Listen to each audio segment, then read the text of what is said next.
Et c'est comme ça que ça se finit. Ça aurait pu être mieux, ça aurait pu être pire. Pour partir dans la réponse de Normand, je sais pas, je peux pas m'empêcher d'avoir quelques petites frustrations de manque là-dedans. Surtout quand on voit l'épilogue qui va trop vite, on va en parler, ça. Mais je peux pas non plus te dire que c'était pas suffisamment efficace. Ça allait, quoi. C'était une conclusion tout à fait acceptable. C'est juste, avec tout ce qui a été mis en place, il y avait moyen de faire quelque chose de beaucoup plus percutant, tout simplement. Et c'est pas tout à fait le cas. Mais on va en parler relativement vite, hein, pour finir cette série, parce que bizarrement, je vais pas avoir énormément de choses à développer là-dedans. Déjà, du côté de Romero, qui a un petit peu kidnappé Norman, on va voir rapidement que la shérif et les autorités vont essayer de faire des recherches. On va en parler un tout petit peu aussi d'un petit détail par rapport à ça. Et Dylan sera un peu mis au courant parce qu'il passera par là pour je ne sais quelle raison. Je ne sais pas exactement ce qu'il voulait faire en passant par là, enfin bref. Il va y avoir un peu tout le monde sur le qui-vive et on va surtout passer ces 10 premières minutes à mettre fin au conflit Romero-Norman. Ce qui, dans un sens, est un peu compréhensible. C'est plus logique que le duel final, entre guillemets, soit entre Norman et Dylan plutôt qu'entre Norman et Romero. Mais ouais, il domine complètement le gars, il finit par laisser se barrer la femme qui a peur et tout et tout. Et Norma, l'amène jusqu'à la tombe de Norma, qui au bout du compte était très connue des deux. C'est vrai que dans leur conversation, lorsqu'il a dit qu'il s'occupait tout seul d'aller l'enterrer, il lui a dit où il allait l'enterrer. Donc c'est logique qu'elle sache, parce que c'est un peu le truc qui va me gêner dans pas longtemps. Ouais, on est toujours dans Norma qui contrôle Norman là. On essaye de nous faire un peu ce côté. Norman commence un petit peu à refaire surface, il voudrait bien un petit peu, mais elle a encore les rênes. Et donc en l'amenant ici, il commence un petit peu à se perdre, il lui pète bien la gueule avant de finir, de commencer à la déterrer, en étant assez bouleversé, parce qu'à nouveau, il était super amoureux d'elle à ce point. C'est le genre de truc qui aurait été un peu plus fort si on avait passé un peu plus de temps là-dessus dans la saison 4, quoi. Mais à nouveau, il a été interné 2 semaines, ça a été dit, il a été interné 2 semaines, Norman. Et donc, leur grande relation amoureuse, en tout cas la concrétisation de ça s'est étendu sur 2 semaines. Sachant que ça n'a pas commencé sur les chapeaux de roue, il a fallu commencer un tout petit peu à ce que le courant finisse de passer. Vous voyez, c'est waouh, à ce point quand même, quand même c'est dingue. C'est des petits détails comme ça. Mais ouais, il va être tellement distrait par ça qu'il verra pas Norma arriver par derrière, l'assommer avec une pierre, lui piquer son flingue et le descendre. Étant donné que c'est quand même un badass, même se prendre une balle en plein cœur, ça le tue pas tout de suite. Il a le temps de regarder son adversaire en face et de le narguer un tout petit peu en disant ok connard, avec tout ça, il faut vraiment que tu reconnaisses que c'est toi qui l'as tué. Et donc, alors qu'il meurt et que ça perturbe Norman qui reprend le contrôle de son corps à ce moment-là, pour de bon, on va en parler dans pas longtemps, il est en mode, oui, il a peut-être raison, je l'ai tué, je voulais qu'on meure tous les deux, mais je l'ai tué, donc c'était vraiment lui apparemment qui a mis en place cette double mort. Il l'a refoulé alors que c'était bien lui. C'est un peu bizarre comment ça fonctionne. Et une fois de plus, j'avoue, c'est pas satisfaisant.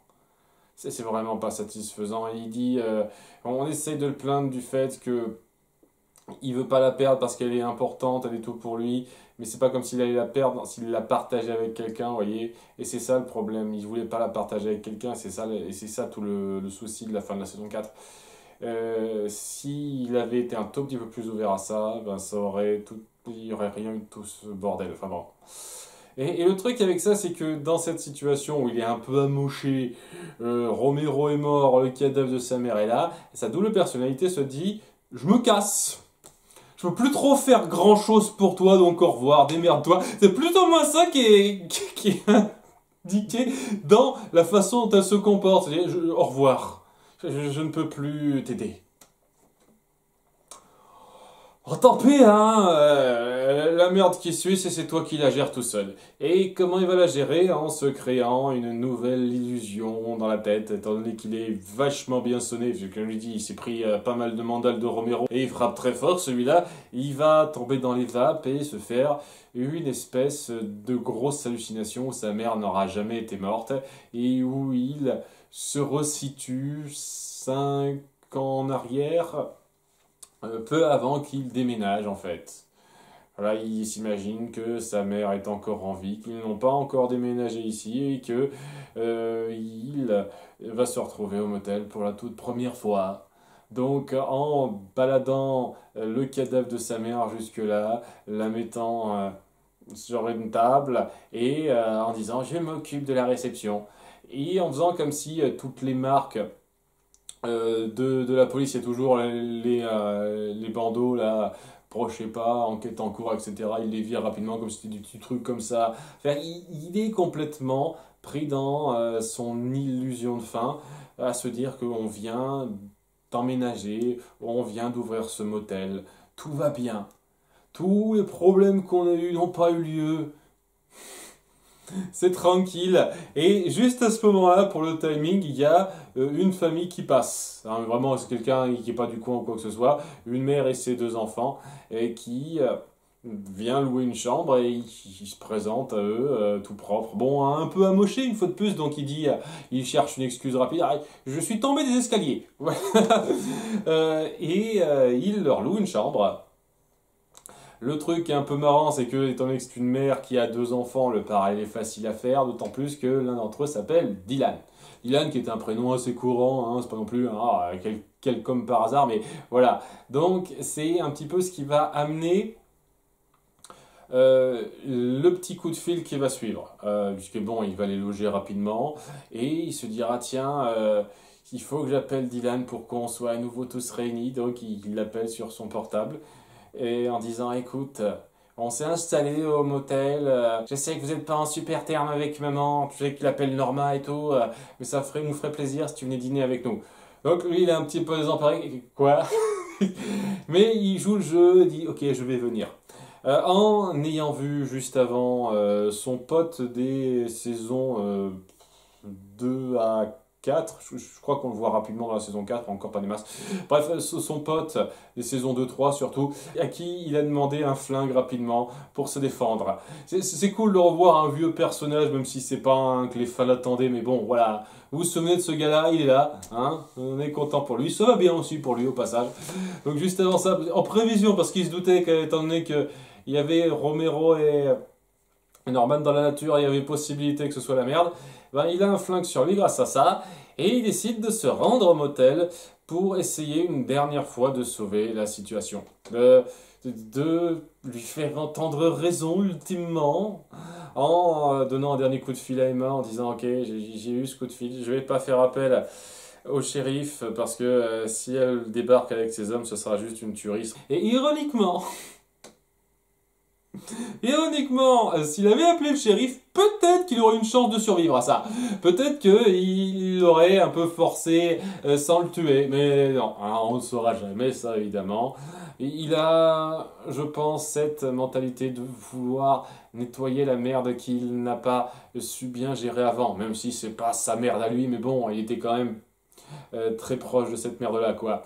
Donc, il se rend là-bas. Néanmoins, oui, il y a un truc que j'ai oublié de dire, quand même, un peu gros pour moi. C'est un peu gros. On a vu au tout début de l'épisode la shérif qui dit ok, on va fouiller un peu partout, envoyer quelqu'un au domicile des Bates et chez Romero.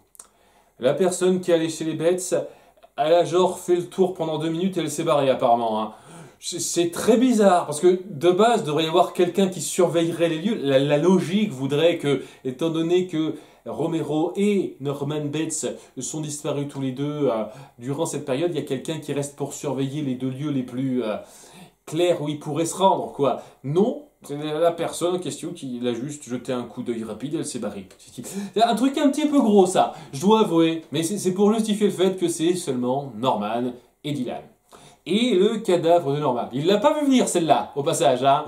Il a compris qu'il était totalement dans son délire illusoire, Norman, mais il n'avait pas prévu qu'il foutrait sa mère à table, le cadavre de sa mère à table, et la traiterait comme si c'était une personne vivante. Ah, ça, il l'avait pas trop vu venir, donc...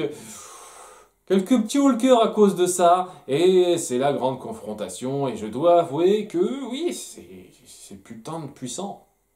Vraiment puissant, où Dylan essaye de l'atteindre vraiment en disant écoute, il faut que tu sortes de ça, c'est super important, cette illusion ne peut pas rester comme ça, mais si tu veux vraiment fort, on peut pas avoir ce qu'on veut comme ça, c'est pas en disant je veux que les choses s'arrangeraient, je veux que tout aille bien pour toi, je veux que tout aille bien pour Norma, qu'elle soit en vie, que vous voyez tous les deux ma petite fille, que tout aille bien, mais ça ne va pas. Je sais que c'est foutu, je sais qu'il n'y a plus des masses de solutions pour toi, mais putain, je veux pas non plus que tu t'enterres dans cette espèce de trou du lapin où tu ne peux pas sortir en fait. Il essaye de l'atteindre une dernière fois dans un échange vraiment poignant à cet égard-là, et c'est un très bon moment de jeu d'acteur de l'un comme de l'autre, vraiment. Mais Norman, il est complètement paumé, là. Il est perdu à 100% maintenant. Et il est tellement attaché à cette illusion, il veut tellement rester dedans, parce que pour lui, ça mérite toute sa vie, et il veut pas lâcher ça, qu'il s'attaque à Dylan avec un couteau. Mais voilà, couteau contre flingue, c'est facile de voir qui emporte. Dylan le tue. Et dans un dernier moment un peu rapide, franchement un peu rapide pour ce que ça représente, il a une espèce de vision de lui avec sa mère. Ils vont dans les cieux ensemble. Je pense que c'est juste une illusion, hein. Ils vont tous les deux en enfer, à mon avis. Normal, je trouve qu'on a tendance à l'idéaliser un petit peu trop. Elle a fait des trucs assez graves quand même. Hein. Si on part d'un point de vue un peu chrétien, tant soit peu chrétien, je pense que si évidemment, l'enfer et le paradis existent. Voilà, c'est un gros si. Eh ben, ils finiraient tous les deux en enfer. Hein. Peut-être pas dans les mêmes strates, mais ils finissent tous les deux en enfer. Hein. Enfin bon. Il y a donc cette espèce d'illusion de fin comme quoi, en mourant, il rejoint sa mère, donc il est reconnaissant envers Dylan. Ça n'empêche pas Dylan d'être super attristé, d'avoir eu à faire ça. Évidemment, hein. C'est celui qui est le plus sain d'esprit de toute la famille, ce qui est quand même un petit peu dingue, parce que c'est celui qui est né d'une relation d'inceste, je rappelle. Ça, c'est toujours quelque chose. Et c'est la fin. Hein. On a une espèce d'épilogue pas particulièrement notable, et c'est ça que je trouve un peu dommage, quoi. On voit rapidement la police retrouver le cadavre de Romero, emmener les cadavres de Norma et Norman. Et une petite ellipse très rapide où on voit que Dylan va bien avec Emma et sa fille, qui a un peu grandi, on est content pour eux. Hein. Au moins, voilà, ils ont une happy end, ces deux-là, enfin ces trois-là. Hein. Et que quelqu'un d'autre a racheté le Bates Motel. Ce que ça veut dire pas grand-chose, mais voilà, quelqu'un d'autre a racheté le Bates Motel. Sans doute pas très cher avec ce qui s'est passé, mais bon, peut-être que ça attirera quelques curieux, je ne sais pas, hein. C'est pas comme s'ils avaient prévu une saison 6. Hein. C'est une conclusion. C'est une conclusion qui va jusqu'au bout de pas mal de points, donc ça je respecte, hein, contrairement à pas mal de fins ouvertes ou de trucs où on sent qu'ils sont un peu frileux, ils se disent ah peut-être que les gens voudront avoir plus. Non, non, non, là ça conclut tout ce qu'il y a à conclure plus ou moins, mais je peux pas empêcher de trouver qu'il y a moyen d'en faire plus. Je trouve notamment que les au revoir, l'éloignement final entre Norman et sa seconde personnalité et pas satisfaisant, c'est pas satisfaisant. Ça manque de développement suffisamment fort ou intense par rapport à ça, quoi. Ne serait-ce que, il y a 2 épisodes de ça où il se battait avec elle, enfin 3 épisodes de ça au passage, où il se battait avec elle pour prendre le contrôle, ça avait plus de classe, quoi. Ça aurait été un truc plus important si ça avait été quelque chose de ce genre-là qui s'opérait, j'en sais rien, ou peut-être quelque chose de plus psychologique aussi, mais pas ce truc super calme où au bout du compte, ouais, non, c'était une cause perdue, merde. Au revoir. Ça, non, je peux pas. C'est censé être quand même le truc, l'élément déclencheur de tous les problèmes, de la quasi-totalité des problèmes dans cette série, quoi, cette double personnalité. Ça devrait pas se gérer aussi vite que ça. Vraiment, et je le redis, je trouve dommage que dans cette merde, dans toutes ces casseroles qui s'est tapé, qu'on lui met un petit peu sur la gueule à Norman et à ses proches, Dylan en particulier, on appuie véritablement que 4 morts. Enfin, même 3, puisque ouais, le tueur à gage de Romero, mais qu'est-ce qu'on s'en branle? Voilà, on va appuyer donc Norma, un peu, et encore, j'estime qu'on aurait pu faire encore plus que ça. Il a cette espèce de moment de lucidité. En fait, c'est moi qui l'ai tué, mon Dieu, je suis horrible. Et après, il part direct, 1 minute 30 après, une fois de plus, dans son délire illusoire. Je trouve qu'il y a moyen de faire plus que ça. Rapidement, Sam Loomis, par rapport à sa femme, et vraiment, c'était dans l'épisode précédent, et la mère d'Emma. Ces trois-là. Alors qu'il y a des tas d'autres personnages aussi importants, voire plus que ceux-là, si on compte pas Norma évidemment, qui auraient mérité à être traités un tant soit peu là-dedans. Bradley, bordel de merde, Bradley, c'est un personnage super important, je trouve, et on s'en bat les couilles. On ne l'évoque pas du tout. On n'évoque pas la prof. On n'évoque pas une autre personne dont je me souviens plus le nom et qu'il a également tué. Enfin, on n'évoque pas tous les gens que Norman a buté. Et je trouve ça dommage. Même son père. Son père, on aurait pu le remettre un peu sur le tapis. Non, même pas. Pas une seule seconde. Toute cette liste qu'il s'est accumulée, et on résume ça à 4 personnes. Vraiment, une fois de plus, hein, le tueur à gage de Romero, c'est pour l'anecdote, quoi. On s'en fout un peu, au bout du compte. C'est dommage. C'est dommage de ne pas aller plus loin que ça. Ce qui fait que, oui, c'est pas le final que j'aurais espéré le plus voir. Et puis oui, j'avoue, Romero, j'aurais pas été contre quelque chose de plus poussé que ça dans le combat, dans la confrontation finale avec lui, mais ok, je le comprends, vraiment, où ça veut aller. Et que Dylan soit le dernier à s'occuper de Norman, ça a plus de sens, en un sens. Mais oui, tous ces détails qui font que je suis pas satisfait à 100% de cette fin, mais je peux pas dire qu'elle est mauvaise. Elle est tout à fait acceptable. J'aurais pu avoir largement pire. J'ai connu largement pire dans d'autres séries, donc je vais pas me plaindre de ça. Mais ouais, c'est ce qui fait que on a affaire à une œuvre imparfaite, qui a beaucoup de bonnes idées, une ambiance vraiment bien faite et un casting du tonnerre. J'en parlerai en détail lors du bilan qui sortira dans pas très longtemps normalement. Mais il y a trop de grossièreté dans l'écriture et d'éléments pas suffisamment développés à 100% pour que je sois 100% derrière. C'est pas une des plus grandes séries qui soit, c'est pas une série incontournable, mais c'est une bonne série qui sait délivrer ce qu'elle promet une bonne partie du temps et donc je suis déjà reconnaissant pour ça. C'était un plaisir à découvrir et de partager mon opinion, même si peu de gens y ont réagi véritablement. Déjà, j'espère juste. Je vous demande pas de réagir particulièrement à cette vidéo tout de suite. Mais s'il y a vraiment des gens qui ont apprécié mon travail, mes réactions sur Bates Motel, j'aimerais bien, si possible, bien entendu, hein, vous faites comme vous voulez à la fin, que vous ayez un petit mot à dire sur la vidéo bilan que je sortirai dans pas longtemps, si possible, à nouveau, hein, vous faites comme vous voulez, hein, je ne force personne. En tout cas, c'était intéressant, très intéressant, ça me changeait d'habitude et ça fait plaisir.